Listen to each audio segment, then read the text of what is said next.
Assalomu alaykum hurmatli do'stlar. Buxoro shahriga xush kelibsizlar. Mana ko'rib turganingizdek, bu Buxoro amrini taxti.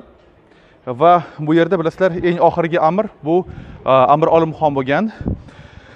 Uni oldiga kelgan mehmonlar odatda mana shu yerda turishardi. Lekin bu yerda endi bilasizlar, bu ark hali u 950-960-yilda qurilgan. Bu har bir emiri yozgi rezidensiyasi bo'lgan va eng oxirgi amir bilasizlar, bu Amir Olimxon 1920-yilgacha bo'lgan, chunki bu yerda Chor Rossiyasini demak atakalardan keyin va xususan Mixail Frunzeni samolyotlar orqali tushirgan bu yerda bombalar natijasida u Amir Olimxon qochib ketgan Afg'onistonga va bu yerda undan boshlab keyin bilasizlar, aynan Chor Rossiyasi bu yerda hukmronlik qilgan edi.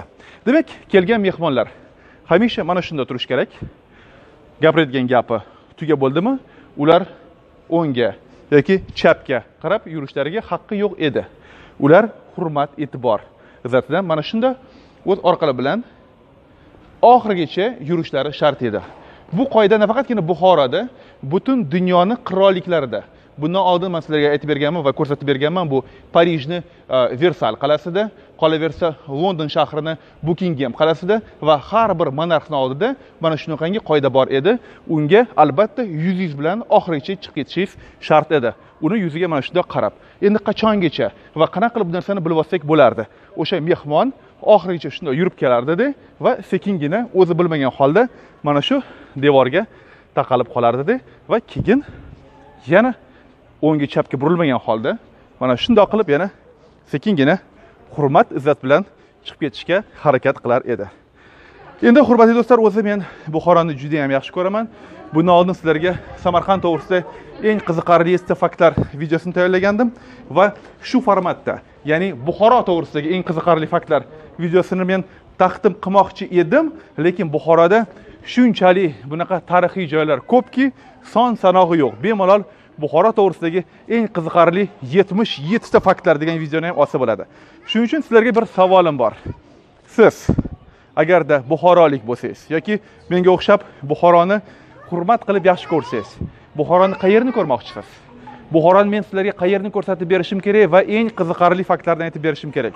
Ushbu savolga javobni men shu videoni tagida kommentariy sifatida, sharh sifatida kutib qolaman. Chunki aynan o'sha sharhga qarab bu yerda Buxoroda o'sha tarixiy obyektni tanlab, u to'g'risida eng qiziqarli faktlarni, tesha tegmagan va qolaversa Farruh Zakirov aytgandek, bolta tegmagan gaplarni men sizlarga aytib berishga harakat qilaman va xudo xolasa mana shu videolar sizlarga yoqadi degan umiddaman. Demak, hurmatli do'stlar, shu video sizlarga yoqqan bo'lsa, bitta like sizlardan o'rgilib ketsin. Iltimos, dislike bilan adashtirmagan holda. Agarda bizning kanalimizga, Mr. Otabek TV kanaliga haligacha obuna bo'lmagan bo'lsangiz, unda hozirni o'zida ushbu videoni tagida pastda qarasanglar, qizil tugmacha bor. O'zbek tilida yozilgan obuna bo'lish, rus tilida podpisаться, ingliz tilida subscribe.